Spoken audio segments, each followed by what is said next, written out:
Bonjour à chacune et à chacun d'entre vous. Donc, je suis Aurélie Pénaud, je suis nantaise, diplômée d'Audencia. Ça fait bien longtemps, mais j'ai fait un master à Audencia en marketing touristique à l'époque. Et puis, je suis donc au Voyage à Nantes, qui est une société publique locale qui a été créée en 2010 par Nantes Métropole, avec pour objectif de positionner Nantes en tant que destination touristique en France et en Europe. Donc, faire de Nantes une destination touristique. La particularité de notre structure, c'est qu'elle est issue de la fusion de plusieurs structures préexistantes dans le domaine du tourisme et de la culture, notamment l'Office de tourisme de Nantes Métropole qui existait à l'époque, et puis une SEM qui gérait de grands équipements culturels à vocation touristique récemment créés, qui sont le château des Ducs de Bretagne et puis les Machines de Lille à Nantes avec ce grand éléphant qui est devenu aussi un symbole de Nantes aujourd'hui, et également le parcours d'art contemporain Estuaire qui est né des biennales d'art contemporain du même nom.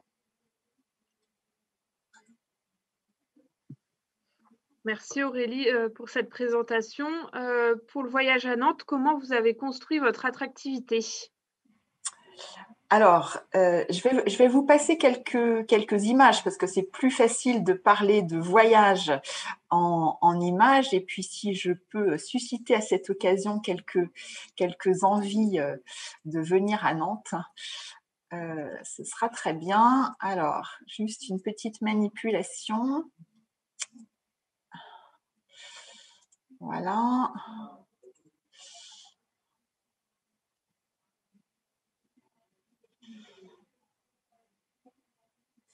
Voilà, est-ce que vous voyez mon écran en mode diaporama ? Oui, parfait. Ok. Donc, comment est-ce qu'on s'y est pris ?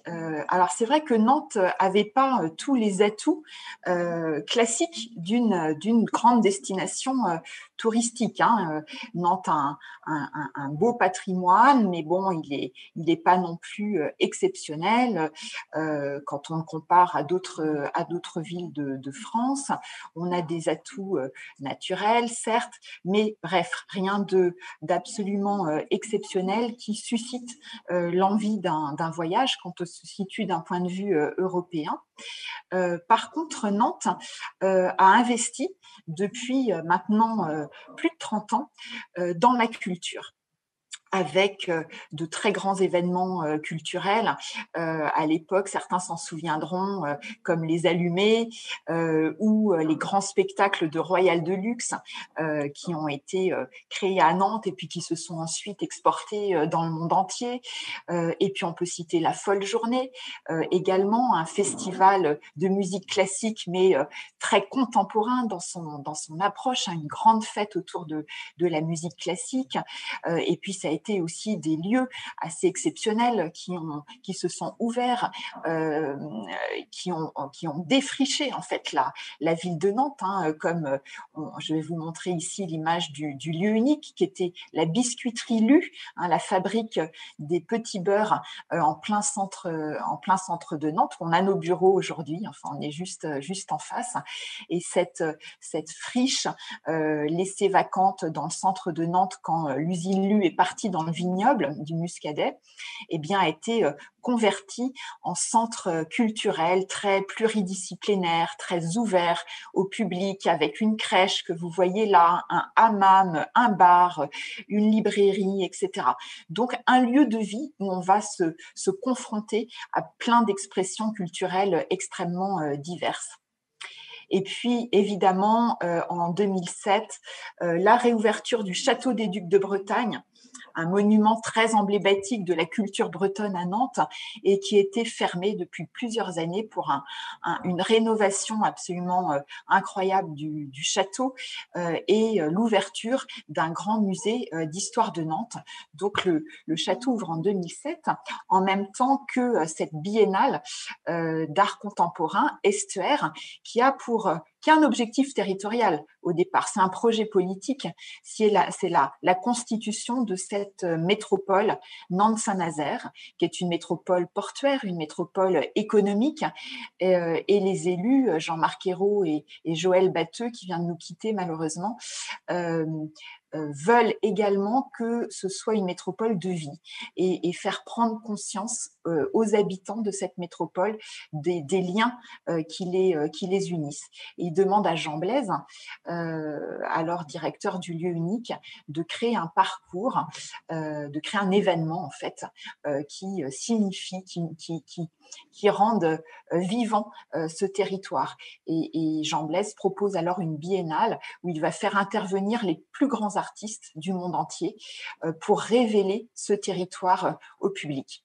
Je reviens un petit peu en arrière parce que je suis passée un peu vite. 2007, c'est aussi la création des machines de Lille à Nantes, là encore sur une friche. Vous voyez là les grandes nefs des anciens chantiers navals de Nantes. Nantes a connu une crise de l'industrie navale absolument terrible dans les années 80, en laissant ces friches.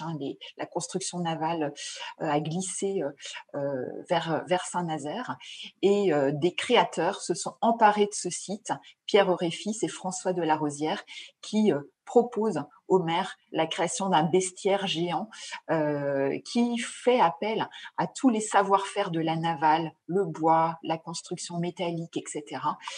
Et c'est devenu aujourd'hui, en effet, l'attraction principale de Nantes. C'est suivi en 2012 par la création du Carrousel des mondes marins, donc ce grand manège géant pour petits et grands sur les rives de la Loire à Nantes. Donc avec tous ces éléments, là je vous montre une œuvre d'Estuaire sur la Loire, la maison dans la Loire de Jean-Luc Courcou, comme une maison qui aurait dérivé le long du fleuve. Et puis ici, une œuvre d'Erwin Wurm, le bateau mou, ce petit bateau qui veut s'échapper de son écluse pour rejoindre l'océan. La Villa Cheminée, un hébergement insolite sur la réplique de la cheminée de la centrale à charbon de Cordemais. Je peux vous dire que c'est un hébergement qui ne désemplit pas, même en temps de crise. On n'a pas fermé. Et puis jusqu'à arriver à l'océan avec cette sculpture assez extraordinaire de Wang Yangping à Saint-Brévin-les-Pins, juste en face de Saint-Nazaire. Bon voilà, c'était juste quelques images pour vous montrer à quoi ressemble ce parcours d'art contemporain entre Nantes et Saint-Nazaire. Donc cette ville, elle investit massivement pendant 30 ans sur la culture, et on se rend compte que ça forge l'image de la ville, l'image de la destination, et que peut-être à partir de 2007, avec ces éléments extrêmement forts, on tient une offre culturelle de nature à positionner Nantes au niveau touristique. Et c'est le positionnement que l'on choisit dans notre stratégie de développement touristique, de mettre en avant la culture dans toute sa diversité. Il y a du patrimoine, il y a de l'art contemporain, il y a de grands musées, il y a de grands événements, il y a une multitude d'acteurs culturels assez incroyables. Et c'est finalement ça qu'on va mettre en scène dans un parcours dans la ville de Nantes, et qui va illustrer, comme cette statue de Philippe Ramette sur la place du Bouffay, cette ville qui fait le pas de côté sans cesse, qui fait confiance à la créativité des artistes pour proposer un modèle de vie finalement, et qui réinvente un peu la ville au quotidien. Aujourd'hui, au fil des éditions du Voyage à Nantes, parce que je ne vous l'ai pas dit, mais le Voyage à Nantes, c'est aussi un événement que l'on produit chaque année et qui va finalement mettre en scène la ville de Nantes dans toute sa diversité, en appelant là encore des artistes nantais, français ou internationaux à porter un regard nouveau sur cette ville. Et donc au fil des années. Ça fait maintenant 10 ans donc d'événements du voyage à Nantes. La ville s'enrichit de toute une collection d'œuvres dans l'espace public. Mais ça va plus loin que des œuvres parce que des fois, c'est la transformation même de la ville. Ça peut être un passage piéton, comme vous le voyez en haut, là, dans la vignette du milieu, qui est confié à des artistes et des commerçants qui confient à des artistes leurs vitrines ou leurs terrasses. Ce sont les espaces verts qui font eux aussi appel dans le design de leur jardin à des créateurs, à des designers. C'est une ville à jouer, ce sont des aires de jeu, ce sont des aires de sport, mais d'un nouveau genre qui viennent un petit peu bousculer le quotidien des Nantais et qui offrent une proposition touristique à visiter toute l'année. Et par rapport à toutes, ces actions, mises en place, quels, sont les résultats de cette stratégie, territoriale? Alors, ils sont importants. Je vais vous expliquer un petit peu quelle a été notre stratégie hein, pour arriver à ces résultats.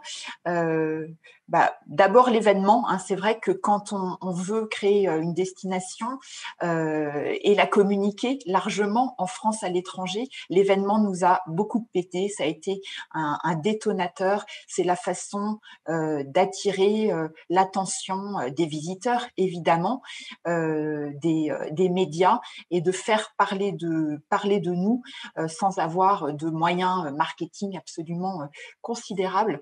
Donc l'événement, c'est important parce que ça fédère aussi toute la population nantaise qui sont nos ambassadeurs. Ce sont nos premiers ambassadeurs et c'est grâce à eux aussi que Nantes est aujourd'hui connue pour ce qu'elle est, que sa créativité est reconnue. Donc un événement. Ensuite, la création d'une identité visuelle. Là encore, pour nous différencier, pour nous distinguer, on a de nouveau fait confiance à des créateurs, à des artistes, pour leur demander de révéler quelle était leur vision de la ville. Donc une iconographie, on a investi dans une iconographie très riche, assez loin des clichés publicitaires classiques. Hein. Vous le voyez, on n'a pas peur de montrer Nantes sous le ciel gris telle qu'elle est, mais c'est aussi sa poésie, sa magie, etc. Donc on est loin on est loin des images touristiques classiques hein, et on essaye de laisser une grande place à l'imaginaire, que les gens puissent se projeter sur cette ville, se raconter des histoires et se projettent aussi dans le voyage qu'ils vont faire à Nantes. Donc la création de l'identité et puis évidemment toute une stratégie de promotion qu'on a voulu très, très efficace, évidemment. Elle est très simple. On s'est d'abord attaché à la proximité. Notre premier bassin de consommation, c'est Paris, hein, c'est l'Île-de-France et c'est Paris, mais c'est aussi le Grand Ouest. Les Bretons sont les premiers visiteurs de Nantes et du voyage à Nantes. Donc, on est très, très attentif à être présent sur le Grand Ouest. Et puis ensuite, les métropoles françaises et européennes, on s'est dit tout simplement, Nantes se visite sur un week-end, sur un court séjour. Donc, il faut qu'on travaille sur nos connexions, notamment ferroviaires et aériennes. Donc, on travaille beaucoup avec la SNCF, avec l'aéroport de Nantes aussi, et on assure la promotion de Nantes dans les villes qui sont très bien reliées à nous. Et puis, je vous l'ai dit aussi, la mobilisation de tous les acteurs locaux, elle est très, très importante. Les habitants, évidemment, consommateurs et ambassadeurs du voyage à Nantes, mais les commerçants, l'ensemble des acteurs culturels.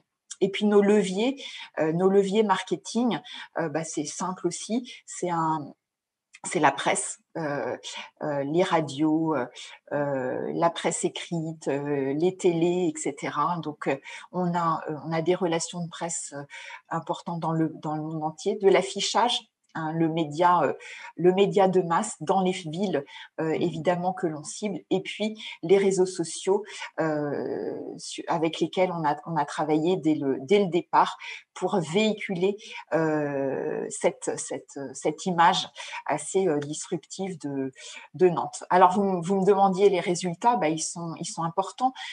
Sur l'été, par exemple, c'est 670 000 visiteurs extérieurs à Nantes, hein, qui viennent chaque année. Et même l'année dernière, en pleine pandémie, grâce à une stratégie de tourisme de proximité, on a réussi à maintenir une fréquentation importante. Et puis, ce sont des millions d'euros, hein, de dépenses directes, de retombées économiques pour le territoire. Un petit graphique ici pour voilà, illustrer cette croissance du tourisme à Nantes. Vous avez ici l'évolution des nuitées annuelles sur la destination depuis 2010. Vous voyez, ça a quasiment doublé en 10 ans. Voilà, donc on espère évidemment que cette crise sanitaire va pouvoir nous laisser la possibilité de continuer et de poursuivre cette croissance, en étant vigilant quand même à ne pas tomber dans un tourisme de masse qu'on ne veut pas à Nantes. Merci pour cette précision sur la stratégie du voyage à Nantes. Parlez-nous maintenant de la jeunesse du projet, donc la traversée moderne d'un vieux pays, qui est aussi un autre projet qui est porté par le voyage à Nantes, mais qui va bien au-delà de Nantes. Quels ont été les enjeux en termes de marketing territorial ? Oui, parce que quand on veut devenir une destination touristique, évidemment, on se pose la question de notre visibilité à l'international. Et donc, avec un certain nombre de villes de l'ouest de la France, avec nos collègues de Rennes, de Saint-Nazaire, de Saint-Malo, qui ont toutes des ambitions en matière de tourisme et qui ont des positions d'ailleurs qui se sont affirmées ces dernières années. Toutes ces destinations ont un succès au niveau du tourisme. Je pense à Saint-Malo en particulier parce que c'est beaucoup plus ancien que nous. Saint-Malo était une grande destination balnéaire. Mais quand on se place du point de vue de l'international, aucune de ces villes seules ne posséder l'image ou les atouts pour être reconnus au niveau international. Et pour autant, on a l'ambition d'exister dans l'offre touristique française à l'international. Aujourd'hui, les flux touristiques internationaux en France, ils sont vraiment concentrés sur un axe rhodanien, de Paris en passant par la Bourgogne jusqu'à la Provence, en fait, jusqu'à Marseille, Lyon, Marseille et la Provence. Et l'Ouest est très, très à l'écart encore des flux internationaux.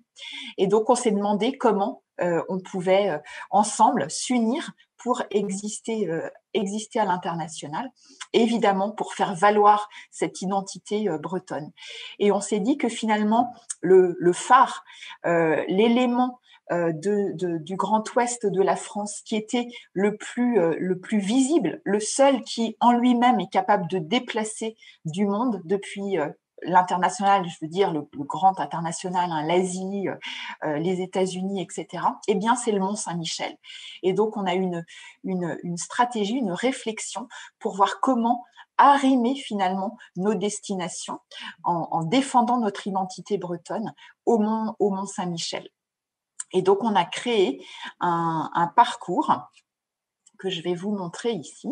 Voilà, un parcours pour relier nos destinations au Mont-Saint-Michel, mais un parcours qui soit une invitation à rencontrer l'identité culturelle de la Bretagne. Euh, donc, c'est un parcours très, très sensible, très, très poétique, où on va inviter un tourisme plutôt lent, parce que c'est un parcours qui va se pratiquer en une semaine pour se donner le temps de découvrir nos destinations magnifiques de Nantes, de Saint-Nazaire, de la presqu'île de Guérande, en passant par les rives de la Vilaine jusqu'à Rennes, et puis remonter le canal d'Illérance, les écluses d'Aidé-Bazouges, la cité du livre à Bécherel, la cité portuaire de Dinan, Dinard, Saint-Malo, enfin voilà, toutes ces merveilles qui ne demandent qu'à être révélées finalement quand on prend le temps de les parcourir. Ce qui nous a intéressés ici, c'est autant le voyage, c'est autant le circuit, c'est autant l'itinéraire que les destinations. Et donc, j'entendais tout à l'heure l'intervention hyper intéressante qui disait qu'il y a 3 dimensions d'appartenance territoriale: le physique, le culturel et le social. Et je me suis dit, sans cette approche théorique, c'est exactement ce qu'on a voulu faire, révéler des caractéristiques physiques, des paysages, des caractéristiques patrimoniales avec les monuments, mais aussi des événements, des lieux de vie dans nos villes, une gastronomie, une agriculture, etc. Et donc, c'est toute cette découverte que l'on propose à travers ce parcours, dont le titre est assez évocateur. Donc une traversée moderne, un regard contemporain en fait, posé sur notre vieux pays, sur un vieux pays, parce qu'il va puiser très très très loin. Ses racines et son identité. Et donc, c'est ça qu'on veut partager aujourd'hui à nos visiteurs et leur proposer une vraie rencontre, en fait, avec ce territoire. Aller à la rencontre de l'histoire aussi de ce pays. Absolument. La campagne a été lancée en début d'année dernière. Les fruits de cette campagne n'ont malheureusement pas pu être récoltés du fait du contexte. Pouvez-vous nous donner du coup un éclairage sur votre stratégie post-Covid pour continuer à faire vivre ce gros projet?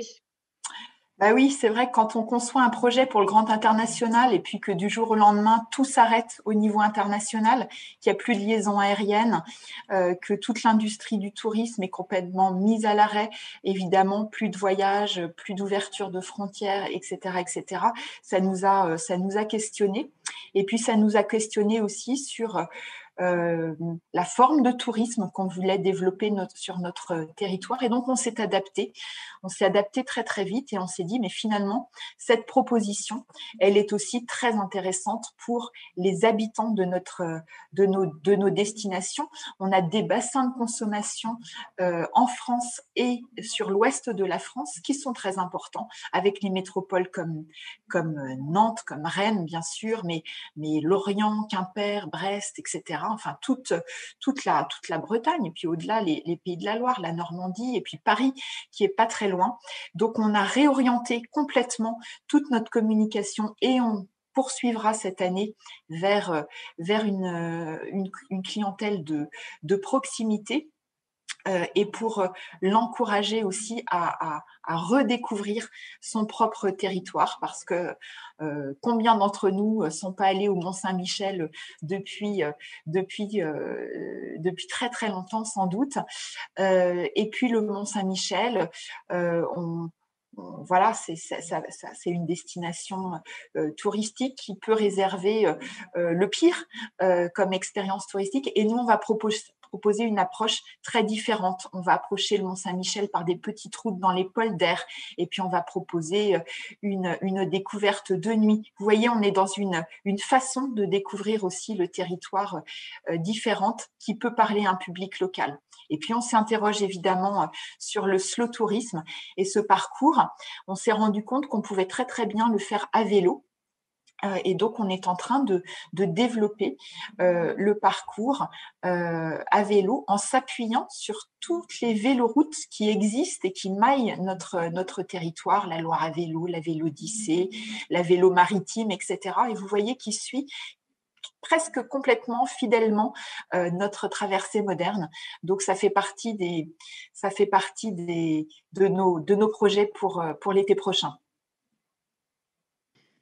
Merci en tout cas, Aurélie, pour cette belle présentation, puisque partie de Nantes, on va vraiment sur l'ensemble de la Bretagne. Ça fait rayonner aussi voilà, pour l'ensemble de la Bretagne cette stratégie qui englobe donc beaucoup d'acteurs et qui est l'exemple aussi de marketing territorial côté collectivité pour cette matinée.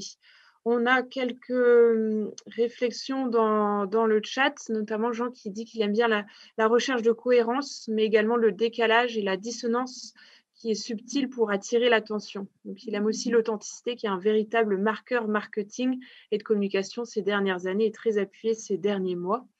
Et Anne-Marie qui note un positionnement remarquable et des résultats probants. Donc, c'est vrai qu'on voit vraiment votre stratégie qui paye ses fruits. Merci.